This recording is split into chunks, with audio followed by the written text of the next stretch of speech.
Lección número 8 para el 25 de febrero del 2017. El Espíritu Santo y los dones del Espíritu. El versículo de memoria se encuentra en 1 Corintios 12, 4 al 6. Ahora bien, hay diversidad de dones, pero el Espíritu es el mismo. Y hay diversidad de ministerios, pero el Señor es el mismo. Y hay diversidad de operaciones, pero Dios, que hace todas las cosas en todos, es el mismo. Cuando Jesús dejó a sus discípulos y ascendió al cielo con su Padre, les encargó una tarea específica: predicar las buenas nuevas del Evangelio al mundo. Para realizar esta tarea, el Señor envió su Santo Espíritu como consolador para su pueblo, para sus hijos. Específicamente este don, que es el principal de los dones, le fue enviado a los hijos de Dios. Prácticamente, este era un privilegio especialmente para los creyentes: el don del Espíritu Santo, el máximo de todos los dones. Leemos en el libro de Hechos capítulo 2 versículo 38. Pero Pedro les dijo: arrepentíos y bautícese cada uno de vosotros en el nombre de Jesucristo para perdón de los pecados, y recibiréis el don del Espíritu Santo. Así entonces está claro de que el principal don que Dios dio a sus discípulos fue el del Espíritu Santo. De tal manera que entonces no podemos decir quizás de una forma radical que los dones no puedan ser para santificación. Sin duda que sí, el don del Espíritu Santo sí santifica. Sin el Espíritu Santo no existiría la santificación. De manera que entonces es necesario comprender que el primer don principal que nosotros recibimos es el Espíritu Santo. Debido a este don es que nosotros podemos llegar a obtener todos los demás dones, porque todos los dones que Dios nos da son especialmente para el servicio. Ninguno de los dones ha sido dado por casualidad, ni tan solo para poder obtener beneficio personal. En Palabras de Vida del Gran Maestro, página 263, leemos: antes de dejar a sus discípulos, Cristo sopló y les dijo: tomad el Espíritu Santo. Otra vez dijo: he aquí yo enviaré la promesa de mi Padre sobre vosotros. Sin embargo, este don no fue recibido en su plenitud hasta después de la ascensión. No fue recibido el derramamiento del Espíritu Santo hasta que mediante la fe y la oración los discípulos se consagraron plenamente para efectuar la obra de Cristo. Entonces, en un sentido especial, los bienes del cielo fueron entregados a los seguidores de Cristo. Subiendo a lo alto, llevó cautiva la cautividad y dio dones a los hombres. A cada uno de nosotros es dada la gracia conforme a la medida del don de Cristo, y el Espíritu reparte particularmente a cada uno como quiere. Los dones ya son nuestros en Cristo, pero su posesión verdadera depende de nuestra recepción del Espíritu de Dios. Así que, estas palabras nos dicen claramente que el Espíritu Santo es el primer don, y la labor del Espíritu Santo, obviamente, es la santificación de los seres humanos. Dice más aún, en el libro Hijos e Hijas de Dios, página 296, mediante sus dones celestiales, el Señor ha hecho amplia provisión para su pueblo. Un padre terrenal no le puede dar a su hijo un carácter santificado. No puede transferirle su propio carácter. Solo Dios puede transmitírnoslo. Cristo sopló sobre sus discípulos y les dijo: tomad el Espíritu Santo. Este es el gran don del cielo. Cristo les impartió su propia santificación mediante el Espíritu. Los embebió con su poder para que pudieran ganar almas para el Evangelio. Así que entonces, el Espíritu Santo, que es el máximo don, da la santificación. Entonces, repito que no podría decirse tan radicalmente que los dones no santifican. El don del Espíritu Santo sí santifica. Ahora bien, este Espíritu Santo es el que se encarga de repartir ahora más dones a los hombres, ya que este Espíritu Santo va a llamar a cada quien según vea sus capacidades. A quienes tengan mayores capacidades, el Espíritu Santo los podrá emplear mucho más. Así que entonces, cada uno será llamado de acuerdo al beneplácito del Espíritu Santo. tal como Jesús lo enseñó en la parábola de los talentos, en el libro de San Mateo capítulo 25 versículo 15. A uno dio 5 talentos, y a otro dio 2, y a otro 1, a cada uno conforme a su capacidad, y luego se fue lejos. Nos dice también sobre esto la pluma inspirada: a cada hombre Dios lo ha dotado conforme a sus facultades.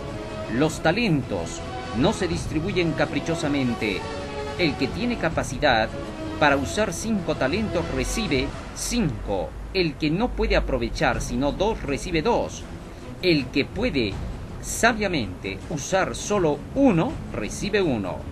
Nadie necesita lamentarse por no haber recibido dones mayores. Palabras de vida del Gran Maestro, página 264. Así que el Espíritu Santo puede ver claramente a quién le da según Él quiere y reparte según a Él le parece y según Él conoce los corazones. Así es la labor entonces del primer don. Una vez que tenemos el don del Espíritu Santo, éste repartirá ministerios para cada uno de los hijos de Dios a fin de que puedan operar de acuerdo a la labor que Él les dé para tener que trabajar en favor de la salvación de las almas. Ahora nos toca saber cómo es que se recepciona el Espíritu Santo, cómo lo recibimos. En el libro de San Juan capítulo 6 versículo 63, el Salvador dijo: el Espíritu es el que da vida, la carne para nada aprovecha. Las palabras que yo os he hablado son espíritu y son vida. A través de la palabra de Dios, a través de las Santas Escrituras, nosotros podemos recibir al Espíritu Santo, porque Él nos está hablando directamente a través de estas palabras, por medio de los mensajes dados en ella. Por lo tanto, cada vez que leemos la Biblia es el Espíritu Santo el que nos está hablando, y nosotros recibimos al Espíritu cuando aceptamos sus palabras, pues así se le está recibiendo a Él. Escribe el apóstol Pedro: y nosotros somos testigos suyos de estas cosas, y también el Espíritu Santo, el cual ha dado Dios a los que le obedecen. De manera que entonces el Espíritu Santo viene cuando nosotros recepcionamos la palabra de Dios y la empezamos a obedecer. Es la obediencia entonces la característica para recibir el Espíritu de Dios. El Espíritu Santo viene para enseñarnos, para guiarnos, para hacer posible que nosotros podamos alcanzar a realizar todas las obras que Él nos pide. Así es como el apóstol Pablo escribe también en su carta a Timoteo, segunda de Timoteo, capítulo 3, versículo 16 y 17. Escribe el apóstol lo siguiente: toda la Escritura es inspirada por Dios y útil para enseñar, para redarguir, para corregir, para instruir en justicia, a fin de que el hombre de Dios sea perfecto, enteramente preparado para toda buena obra.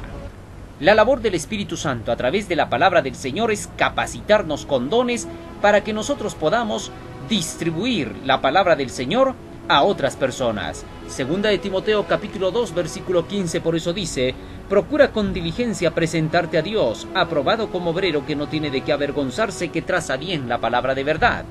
El estudio de la palabra nos dará la capacidad de trazarla bien. Otro punto que debemos entender es que los frutos y los dones son distintos. Los frutos son las acciones que realiza el cristiano gracias a la recepción del Espíritu Santo en su vida. Así llega a obtener las cualidades y virtudes que este Espíritu trae para él: amor, gozo, paz, paciencia, benignidad, bondad, fe, mansedumbre, templanza. Todas estas cosas son el resultado de la práctica de las enseñanzas del Espíritu Santo morando en el corazón del hombre.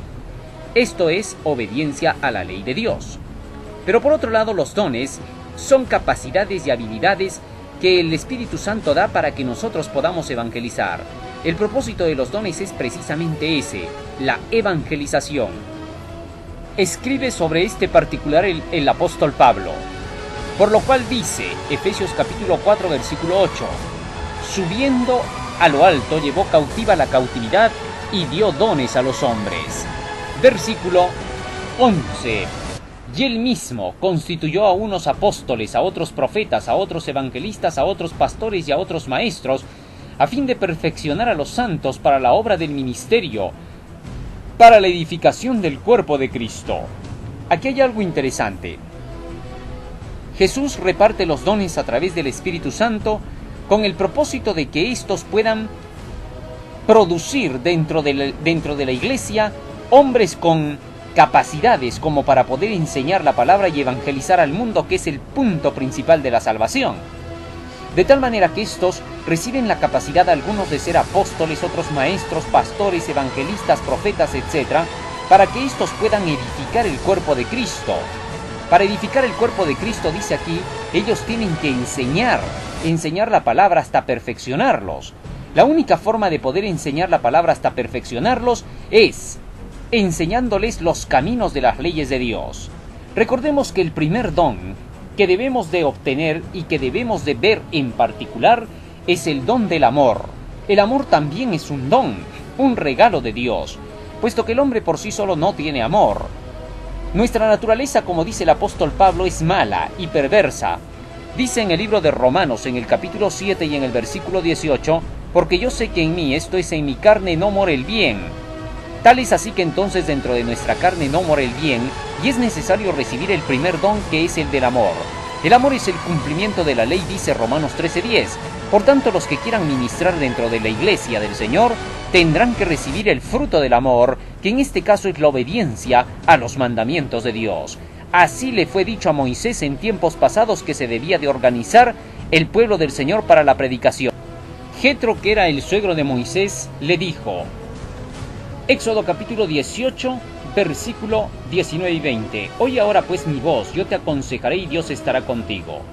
Está tú por el pueblo delante de Dios y somete todos los asuntos a Dios. Y enséñales a ellos las ordenanzas y las leyes, y muéstrales el camino por donde deben andar y lo que han de hacer. El primer paso era enseñarle a todo el pueblo las leyes de Dios.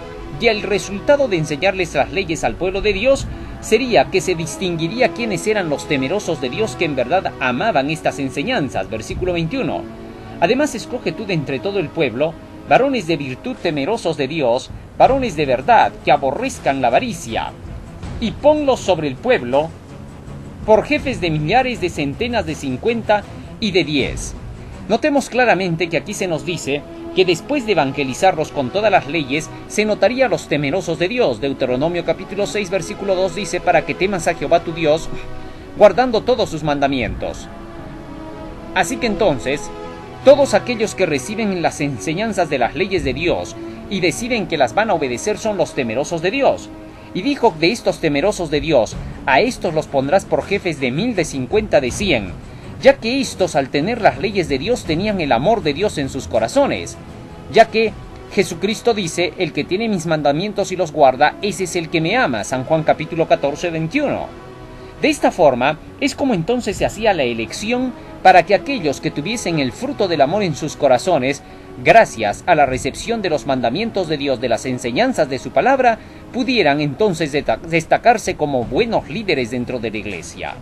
Para poder llevar adelante la predicación, la sanación, la curación o cualquier otro don que se tenga que llevar a cabo en la iglesia, primero el hombre tiene que tener la consagración en el corazón, no sentimentalmente, sino por el conocimiento de la palabra, no simplemente diciendo yo amo a Jesús y Él me ama y tenemos una relación bonita, no, sino a través del conocimiento de la ley de Dios, las palabras de Dios, las enseñanzas de los patriarcas y los profetas.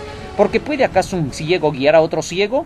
¿Cómo entonces va a enseñar aquel que no sabe? San Juan capítulo 3 versículo 11 dijo Jesús a Nicodemo, de cierto te digo que lo que sabemos, eso hablamos, y lo que hemos visto, eso testificamos. De manera que entonces los que llevan el evangelio tienen que tener un mensaje. Mensajero es el que tiene un mensaje, no otro.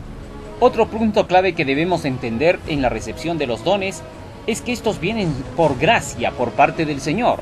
Solamente son gracia de Dios. Por tanto, el hombre no los recibe simplemente porque él quiera, sino porque Jesús los ofreció, porque Él los trae y porque Él dijo que los daría. Efesios 4:8 dice, por lo cual dice, subiendo a lo alto llevó cautiva la cautividad y dio dones a los hombres. ¿Por qué y cómo? Dice la palabra de Dios en el libro de San Mateo capítulo 28 versículo 19 y 20, hablando sobre esta tarea que Jesús tenía para dar la capacidad a sus discípulos de poder llevar el evangelio con los dones que Él les otorgaría. Dice la Escritura, por tanto id y haced discípulos a todas las naciones, bautizándolos en el nombre del Padre, del Hijo y del Espíritu Santo, Es Jesús quien dio esta orden. ¿Por qué la dio esta orden? Porque Él dijo: toda potestad me es dada en los cielos y en la tierra. De manera que entonces Jesucristo recibió la potestad del cielo para poder dar los dones a los hombres. Subió al cielo, llevó cautiva la cautividad y regaló los dones a los hombres. De tal manera que Jesucristo dijo: por tanto, id y predicad con su palabra. ¿Y por qué su palabra tiene tanto poder? Dice en el libro de San Lucas capítulo 4 y en el versículo 22: y todos se maravillaban de las palabras de gracia que salían de su boca. Por tanto, es la gracia de Jesucristo, la palabra de Jesucristo, la que da la capacidad al hombre para que el hombre pueda realizar las tareas que Él mismo, que Jesús mismo les dio. Por tanto, id y haced discípulos a todas las naciones. En el libro de Hechos, capítulo 20, versículo 32, el apóstol Pablo, corroborando este hecho, declara lo siguiente. Hechos, capítulo 20, versículo 32. Y ahora, hermanos, os encomiendo a Dios y a la palabra de su gracia, que tiene poder para santificaros y daros herencia entre los santificados. De manera que entonces, las palabras de gracia de Jesucristo son las palabras de la Biblia, y estas palabras son las que capacitan al hombre para poder tener los dones. A través de esta palabra es que le llegan los dones al hombre. Así que si el hombre se llena de la palabra de Dios, se está llenando de los dones de Dios. A más estudio de la palabra de Dios, a más necesidades que se pueda ver a través de la palabra de Dios para poder tener que hacer la obra en este mundo, tanto más dones recibirá. Así es como el Señor lo ha prometido. Así es como el hombre se hace capaz de recibir la cantidad de dones que el Espíritu Santo quiera otorgarle. Por otro lado, en el libro de Salmo 45:2 dice: eres el más hermoso de los hijos de los hombres, refiriéndose a Jesús. La gracia se derramó en tus labios. Así que entonces todos los dones han de venir por la gracia, por la palabra de Dios. ¿Cuál es el resultado final que los dones deben de producir dentro de la iglesia? Nos dice el apóstol Pablo: hasta que todos lleguemos, Efesios capítulo 4 versículo 13, hasta que todos lleguemos a la unidad de la fe y del conocimiento del Hijo de Dios, a un varón perfecto a la medida de la estatura de la plenitud de Cristo. La unidad de la iglesia será el resultado, con gente que busque la perfección de Cristo, llegar a la estatura de Él, a través de los mandamientos de Dios enseñados por cada uno de aquellos que llevan el mensaje dentro de la iglesia. El pueblo crecerá hasta la plena estatura de Jesucristo. San Juan capítulo 15 versículo 10, Jesucristo dijo: si guardareis mis mandamientos, permaneceréis en mi amor, así como yo he guardado los mandamientos de mi Padre y estoy en su amor. Es así como entonces los hijos de Dios llegarán a la perfección de Cristo, a la medida de la estatura de Él. Ahora bien, una vez que el pueblo del Señor busque este tipo de unidad, llegará perfectamente a mantenerse bajo un solo pensamiento. Amós capítulo 3 versículo 3 dice: ¿andarán dos juntos si no estuvieran de acuerdo? Así que es necesario que dentro de la iglesia se tenga que enseñar una misma cosa, por el mismo espíritu. Dentro de la iglesia, del pueblo del Señor para esta hora adventista del séptimo día, tenemos la proclamación del mensaje de los tres ángeles como el Evangelio eterno. Ese Evangelio es el único que tenemos para proclamar en esta última hora. Una vez que este Evangelio sea proclamado, el resultado será lo que dice Apocalipsis 14:12. Aquí está la paciencia de los santos, los que guardan los mandamientos de Dios y tienen la fe de Jesús. Ese mensaje preparará un pueblo para la segunda venida de Cristo, que es el único fin por el cual se dan los dones, para tener que evangelizar al pueblo, santificarlo y a su vez llevar el mensaje de preparación para el mundo entero. La Biblia enseña que los dones espirituales han sido otorgados para el pueblo del Señor hasta el fin de la historia. En Apocalipsis capítulo 12 versículo 17, nosotros leemos acerca del residuo final que quedará del pueblo de Dios. Y el dragón se airó contra la mujer y se fue a hacer ira contra la descendencia de ella, contra los que guardan los mandamientos de Dios y tienen el testimonio de Jesucristo. El pueblo de Dios de los últimos días tendrá el testimonio de Jesús. Apocalipsis 19:10 dice: adora a Dios porque el testimonio de Jesús es el espíritu de profecía. Dentro del pueblo de Dios adventista del séptimo día se ha manifestado precisamente este don profético. Desde los días de Elena de White hasta nuestros días, aquellos que llevan el evangelio final de Dios llevan el don de la profecía. Por tanto, este don será una de las características principales de los hijos de Dios de los últimos días. Nos dice también el apóstol Pedro en el libro de Hechos capítulo 2 y en el versículo 17 hasta el 21, que esta característica de la profecía estará dentro de los fieles de Dios. Y será que en los postreros días, dice Dios, derramaré de mi espíritu sobre toda carne, y vuestros hijos y vuestras hijas profetizarán, y vuestros jóvenes verán visiones, y vuestros ancianos soñarán sueños. Y de cierto sobre mis siervos y sobre mis siervas en aquellos días derramaré de mi espíritu, y profetizarán. Así es como se promete el don de la profecía, especialmente para el pueblo de Dios de los últimos días. Eso no excluye que van a haber también dones de sanidad. Se nos dice que los dones de sanidad van a estar en relación con la reforma pro salud, vale decir, con el tipo de alimentación y curación totalmente sanas para el pueblo del Señor, que no involucrarán el tipo de alimentación común ni las medicinas comunes. Así Dios nos promete que tendremos estos dones, especialmente hasta el fin del tiempo. Ninguno de los dones que dio el Señor están limitados. El don de lenguas, muchos de los hijos de Dios hablan en muchos idiomas y están llevando el Evangelio por toda la tierra. A fin de que esta obra del Señor final, la predicación de su Evangelio, marche sobre ruedas, el Señor declaró que daría de su Espíritu especialmente para que pudiéramos nosotros discernir entre los falsos mensajes y los verdaderos mensajes. Primera de Juan capítulo 4 versículo 1 dice el apóstol: probad los espíritus si son de Dios, porque muchos falsos profetas han salido por el mundo. Los espíritus son mensajes que llevan mensajeros a los cuales se les llama falsos profetas o verdaderos profetas. Cristo dijo: las palabras que yo os he hablado son espíritu y son vida, en San Juan capítulo 6 versículo 63. Por tanto, sus palabras son espíritu, y aquellos que llevan su espíritu son mensajeros espirituales, y por lo tanto deben de llevar el mensaje especial que Dios ha declarado para esta hora. ¿Cómo hemos de probarlos? Isaías capítulo 8 versículo 20 dice: a la ley y al testimonio, si no dijeren conforme a esto es porque no les ha amanecido. La ley son los 10 mandamientos, el testimonio es el espíritu de profecía, y por lo tanto, todos aquellos que lleven la palabra del Señor tendrán que hablar de acuerdo con los 10 mandamientos y tendrán que hablar de acuerdo con el espíritu de profecía dado a través de todos los tiempos, desde el Génesis hasta el Apocalipsis y hasta la última profeta del Señor. Si dentro de nuestra iglesia hay alguien que no acepta las enseñanzas de la palabra y las enseñanzas del espíritu de profecía dado a través del ministerio de Elena de White hasta los últimos días, entonces podremos entender que de ninguna manera está llevando el evangelio correcto de la palabra de Dios. Ahora, dentro de la Biblia se nos enseña que el evangelio final para el mundo es el mensaje de los 3 ángeles de Apocalipsis capítulo 14 versículo 6 hasta el 12. El primer ángel señala la necesidad de prepararnos para la segunda venida de Cristo, la hora del juicio, temiendo a Dios, guardando sus mandamientos y dándole gloria y adorando al Creador guardando el día sábado. Este es el mensaje del primer ángel. El segundo ángel denuncia a los poderes falsos de Babilonia que estarán engañando al mundo con la salvación por las obras y la idolatría. La salvación por las obras significa la salvación fuera de los mandamientos de Dios y de las enseñanzas de la Biblia. Y el tercer ángel denuncia a la bestia y a su imagen, al poder del papado y a las iglesias protestantes que estarán hablando del amor, amor, amor, pero nada de la ley de Dios. A todos esos poderes se les denuncia dentro de los 3 mensajes angelicales. Y aquellos que reciben estos mensajes y los predican son los mensajeros fieles de Dios. Nos dice el espíritu de profecía con las siguientes palabras acerca de aquellos que llevarán el último evangelio para el mundo entero. Hombres y mujeres esclarecidos por el Espíritu de Dios y santificados por la verdad, proclaman sucesivamente los 3 mensajes. Mensajes Selectos, tomo 2, página 446.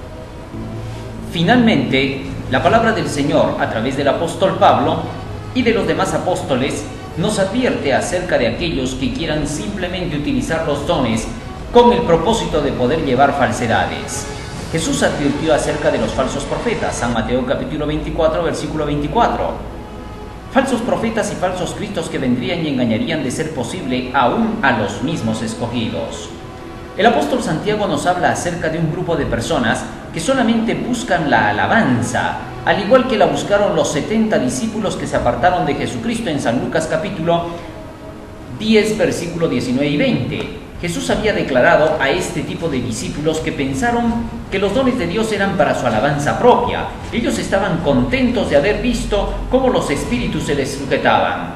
Dice la Escritura en el libro de San Lucas capítulo 10, versículo 19 y 20. He aquí os doy potestad de hollar serpientes y escorpiones, y sobre toda fuerza del enemigo, y nada os dañará. Pero no os regocijéis de que los espíritus se os sujetan, sino regocijaos de que vuestros nombres están escritos en los cielos. Así es como estos discípulos estaban regocijando más en los dones que habían recibido y las capacidades que tenían para sujetar a los malos espíritus. Pero Jesucristo les dijo: en lugar de alegrarse por esto, alégrense porque vuestros nombres han sido escritos en los cielos, porque ustedes han entrado en el servicio. Cuando entramos en el servicio de la predicación del Evangelio, lo que tenemos que buscar no es la exaltación propia. Lo que hemos de buscar es el poder servir a los demás para que otros puedan entrar en el reino celestial. Cuando servimos a otros, nuestros nombres quedan anotados en el libro de la vida del Cordero. Pero nos dice el apóstol Santiago de un grupo de hombres que estaban buscando su propia alabanza. Santiago capítulo 1, versículo 17, les escribe así: toda buena dádiva y todo don perfecto desciende de lo alto, del Padre de las luces, en el cual no hay mudanza ni sombra de variación. Y a este tipo mismo de personas les advierte que en el capítulo 3, versículo 1, hermanos míos, no os hagáis maestros muchos de vosotros, sabiendo que recibiremos mayor condenación. Se está refiriendo a los que se hacen maestros sin ser llamados por el Espíritu Santo, es decir, no han sido llenos del Espíritu de la palabra de Dios. Al no estar llenos de la palabra de Dios, ellos mismos quieren hacerse maestros sin conocimiento, ciegos guías de ciegos, les dijo Jesucristo. ¿Y quiénes eran estos a los que el apóstol Santiago con tanta vehemencia les decía: no os hagáis maestros vosotros, hermanos míos, porque recibiréis mayor condenación? El capítulo 2 nos advierte acerca de este grupo que andaba apartándose de la ley de Dios. Dice en el capítulo 2 y en el versículo 14: hermanos míos, ¿de qué aprovechará si alguno de ustedes dice que tiene fe pero no tiene obras? ¿Podrá la fe salvarle? Este tipo de maestros era fácilmente de reconocer. Enseñaban la salvación solamente por fe, sin necesidad de tener que obrar. La fe y las obras van de la mano. Jamás se ha enseñado que la salvación sea solamente por una fe casual, sino que la fe debe de obrar.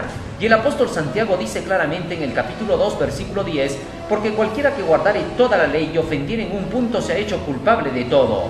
Porque el que ha dicho no cometas adulterio también ha dicho no mates. Ahora bien, si no adulteras, pero matas, ya te haces transgresor de la ley. Así hablad y así haced, como los que habéis de ser juzgados por la ley de la libertad. Las obras a las cuales se refiere entonces el apóstol Santiago son la obediencia a los mandamientos de Dios.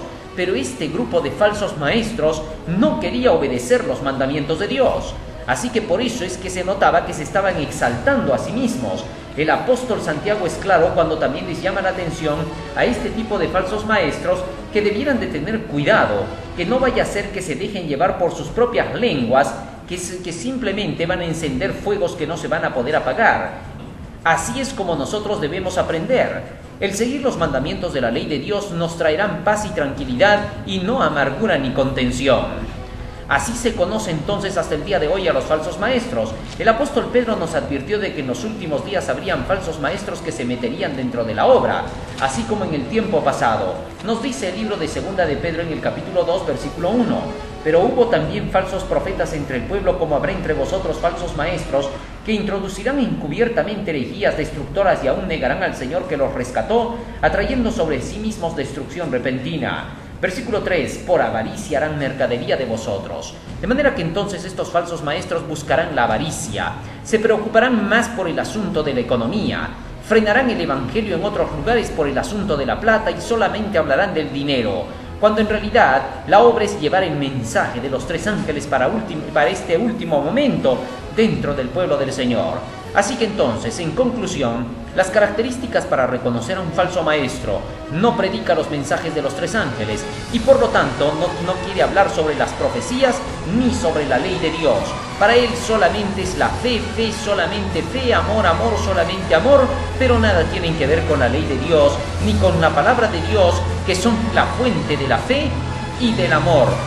Sin duda, la lección de esta semana ha estado maravillosa. Con esto podemos ahora tener una relación más estrecha y directa con Dios. El Señor les bendiga. Amén.